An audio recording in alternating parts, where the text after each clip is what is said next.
Why do some muscles grow best with lower number of reps, while some muscles respond much better with higher number of reps?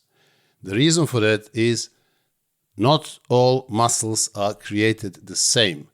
And if you watch this video until the end, you will learn which muscles require a lower number of reps and which muscles require higher number of reps for maximum growth. I'm Dr. Nash Jocic, former bodybuilding champion. I have competed 46 times and won 17 titles. I have been in bodybuilding for over 40 years, and during that time, I also coached personally over 3,000 clients and helped them to get in the best shape of their lives. I've also published 10 ebooks, which are all available for you on my website. So if you click the link below, you can have access to them, and they will greatly help you to build muscle and burn fat in the fastest possible time. Now, let us dive into the topic. But before we get into the required number of reps for every muscle group, let me first explain to you the nature of different muscle fibers, because that will help you to understand better why some muscles require lower number of reps in order to grow, while some require higher number of reps for optimal growth. So there are three types of muscle fibers that we are talking about. Number one is type 1 muscle fiber, which is slow twitch muscle fibers, and they are obviously the ones that we use for high endurance. They produce lower force and they fatigue slowly. They are fatigue resistant, and these muscle fibers have a different growth potential, which I will explain in a minute. Now, type 2A muscle fibers, they are fast twitch oxidative muscle fibers. They are intermediate. They are adaptable. They can use aerobic and also anaerobic metabolism.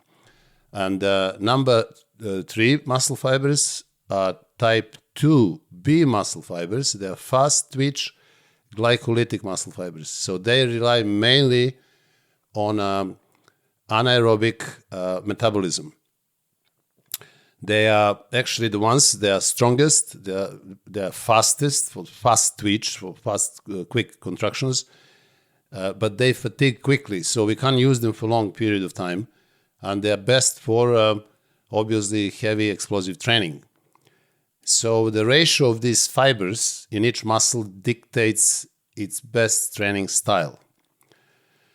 Now, the interesting thing that you want to know is that every single type of these muscle fibers have a different growth potential. Now, muscle fibers type 2B, so fast twitch glycolytic muscle fibers, have ability to double in size. So their hypertrophy capability is 100%. So they can literally double in size. Type 2A, they are fast twitch but oxidative muscle fibers. Their ability is to grow between 25 to 35%.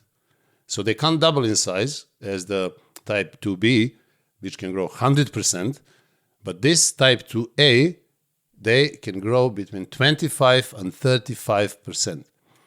This is quite substantial still. Now, when it comes to muscle fibers type 1, which are slow twitch muscle fibers, oxidative muscle fibers, very interesting thing to know, to learn if you didn't know, is that they can also grow. Obviously, they cannot grow like fast twitch muscle fibers like type 2B and type 2A, as they have ability to grow up to 100% or 25 to 35%. But type 1 slow twitch muscle fibers can grow between 15 to 25%. They can increase in average.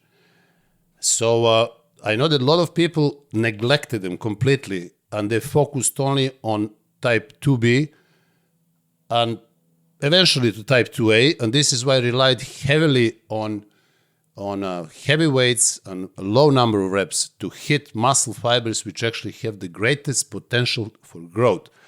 There is some a reason for that and some logic in it, but also denying 15 to 25% of your growth potential, I think, is unacceptable.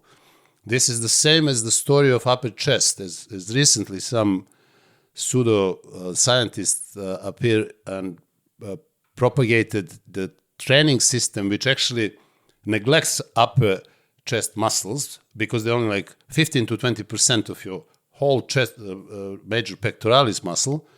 I mean, I find it ridiculous, because it's 20%. Imagine 20% is a lot of percentage, even in money, in wealth, in whatever you want to look at. 20% is a lot, so you don't want to neglect 20%.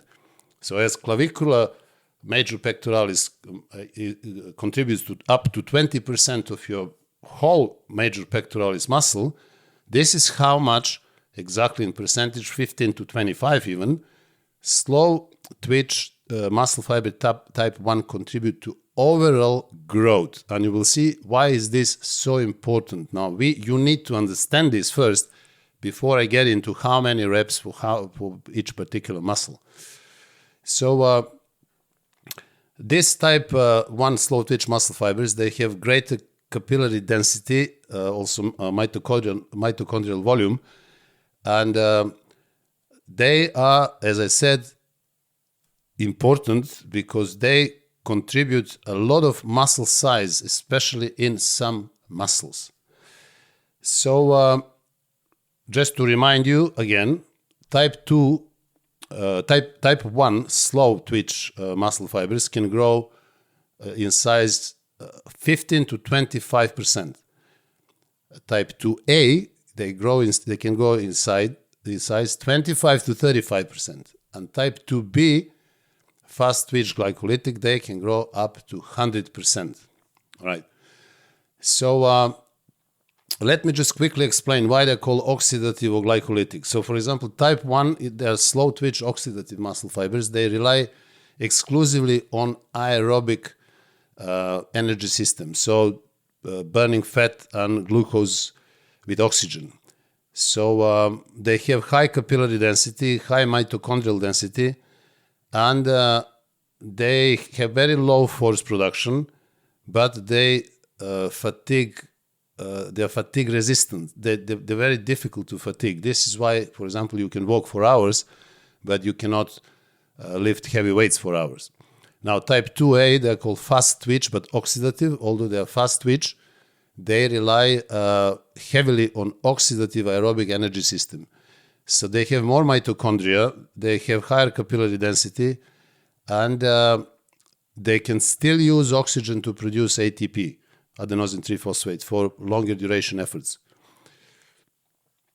They also have good growth potential, as I mentioned, up to 35%. And for example, these muscle fibers, where they're dominant in certain individuals, they make these individuals very successful in sports like 400 to 800 meter sprints. And also they contribute to bodybuilding sets from 8 to 12 reps. This is where they are tackled the most. Now, type 2B, or fast twitch glycolytic muscle fibers, they're glycolytic because they are almost entirely anaerobic. They don't use oxygen. So they have fewer mitochondria, they have lower capillary density, and they have a very high glycogen stores. So they have huge amount of force. These muscle fibers are responsible for very, very heavy lifts, and but they fatigue very quickly. So you can't do many reps. You can't do 20 reps with these muscle fibers. So they have massive growth potential, as I mentioned, up to 100% comparing to others.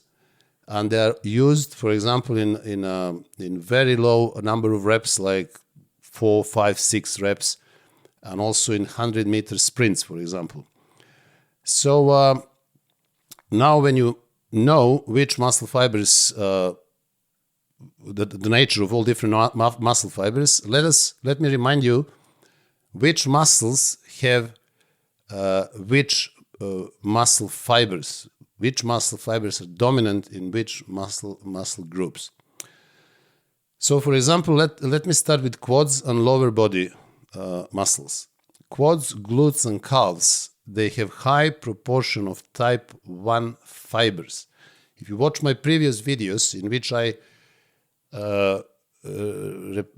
repeat so many times that you should train legs with higher number of reps, now I'm going to explain to you in physiological terms, why is that? Why legs? Why quads require higher number of reps? So quads, glutes, and calves. So these muscles basically they have developed throughout our evolution, and they are mainly responsible for walking, for standing, for endurance tasks, for jogging, everything to do with the lower intensity, long duration movements. So and activities. So these muscles clearly contain more type 1 muscle fibers. So quads respond very well to higher number of reps. So 12 to 20, but even more than 20. 20 is not the ceiling. You can also benefit greatly from much higher number than 20. Obviously, these muscles require longer time under tension. For example, if you do squats and leg press, higher reps will build size because they will tap not only into type 2 and type 2A and type 2B, but also in type 1 muscle fibers. So you will stimulate the growth of all muscle fibers in your quads. So if you don't do higher number of reps, you may stop maximum development of your quads, glutes, and calves. So scientific studies, which are very important, especially in these physiological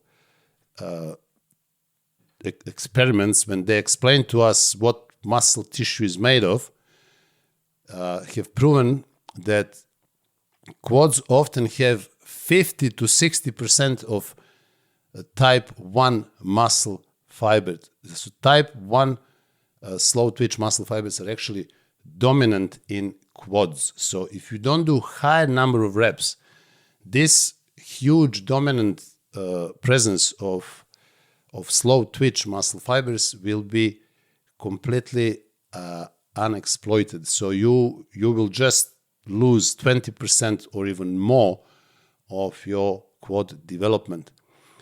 Now, when it comes to upper body muscles, like chest, back, delts, biceps, triceps, they are made of more of fast twitch muscle fibers. So they grow best with a moderate rep range, anywhere from 6 to 12, although 6 may be a bit low, and I prefer personally, and I advise 8 to 12. But it has been proven that 6 to 12 is the best rep range for upper body muscle for most of the people. For example, bench press, pull-ups, pull-downs, curls, presses for shoulders, all this, you will benefit mainly from doing that moderate rep range, which is 6 to 12.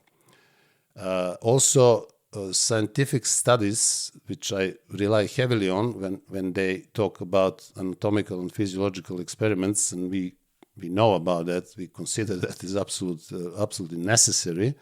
I'm not talking about scientific, so-called scientific experiments when it comes to best type of training or best type of diet, conducted on some completely inadequate groups of people relating to us bodybuilders. But this is different. So studies show that major pectoralis muscle usually is made up to 70% of fast twitch muscle fibers. Now, knowing the difference between quads and glutes and calves, comparing to upper body muscles, chest, back, shoulders, arms, you need to understand that there is another group of muscles which are called hybrid muscles, which are made of mixture of these different muscle fibers. For example, hamstrings are made of fast twitch muscle fibers, but also of slow twitch muscle fibers. So hamstrings are complicated.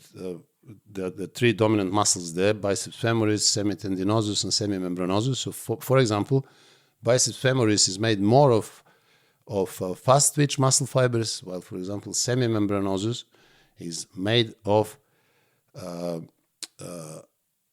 slow twitch muscle fibers, type 1.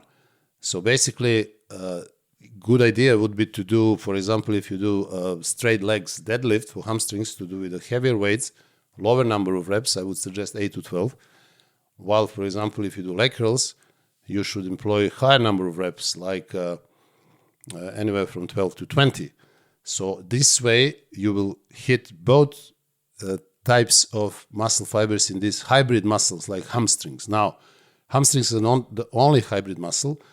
Calves are also hybrid muscle because two dominant muscles on the calves are gastrocnemius and soleus. So gastrocnemius is the biggest part, and the gastrocnemius is mainly made of fast twitch muscle fibers, so requires lower number of reps, let's say 10 to 12, while soleus is the muscle which is made predominantly of slow twitch muscle fibers, type 1.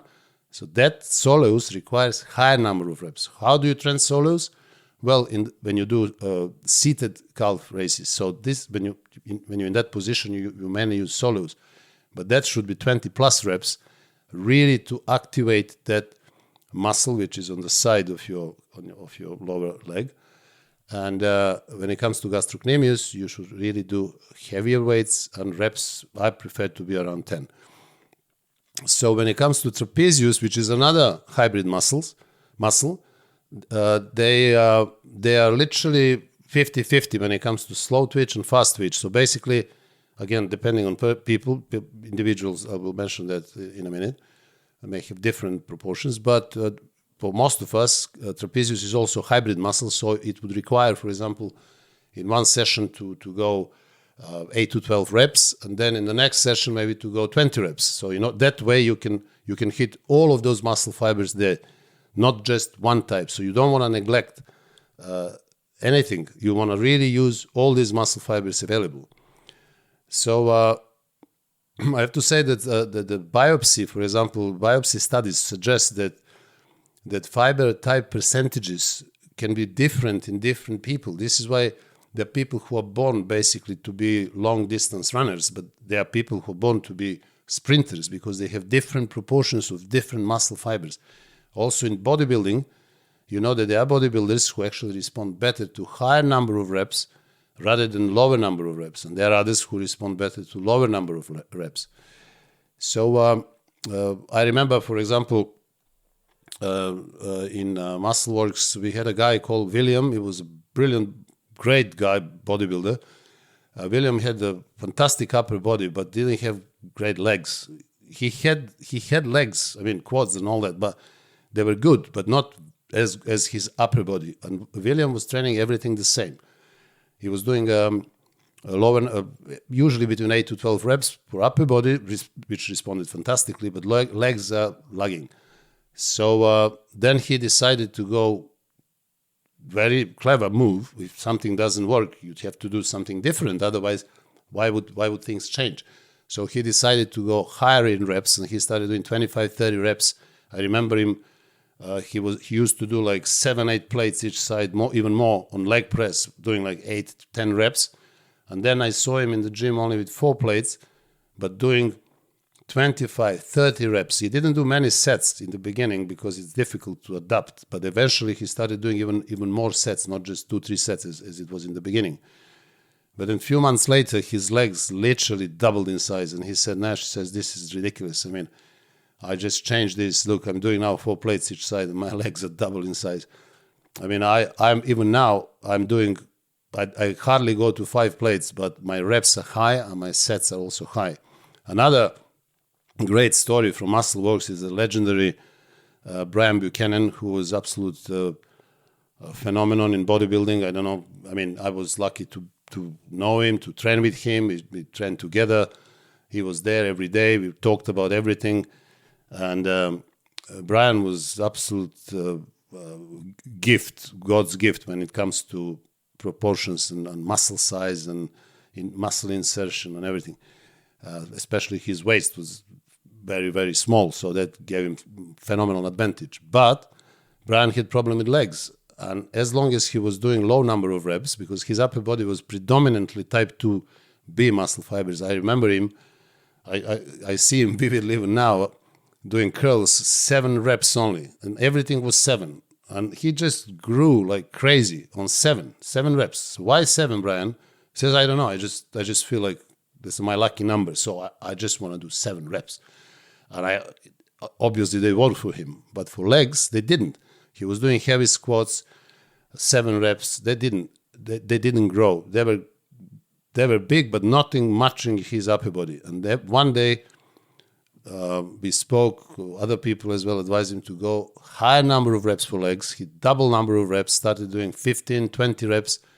And within a year, his legs started growing and matching his upper body. And this is when actually he started winning almost every single show in NABA and WABA. And then obviously he moved to IFBB.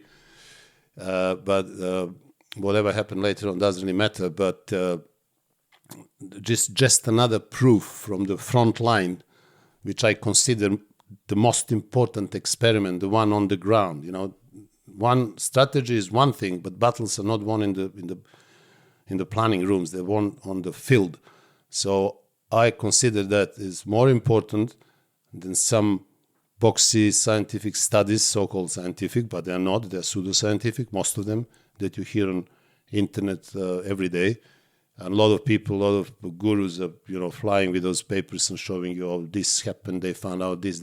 No, that's a different story. You need to look into reality. You need to look into experience. If you talk to people, talk to experienced people who have done things. I'll never forget when I met by accident Roy Duval in Bristol, and I was just looking for the gym, and the gym was a small bodybuilding gym, and they said, oh, there's a famous bodybuilder running at the gym. So I went there, and I just couldn't believe it was Roy Duval. I remember him, last time I saw Roy Duval was on the video when he was competing on Olympia in 1980. So I spoke to him about, obviously, his training, but mainly about Arnold, because he was Arnold's training partner, a very good friend. So he told me things about Arnold that, for me, this is the most revealing, the most eye-opening experience. No modern scientific findings or studies on nurses and college kids or some, manipulated groups with the targeted results which have to be proven, obviously. That is all. It's absolute rubbish.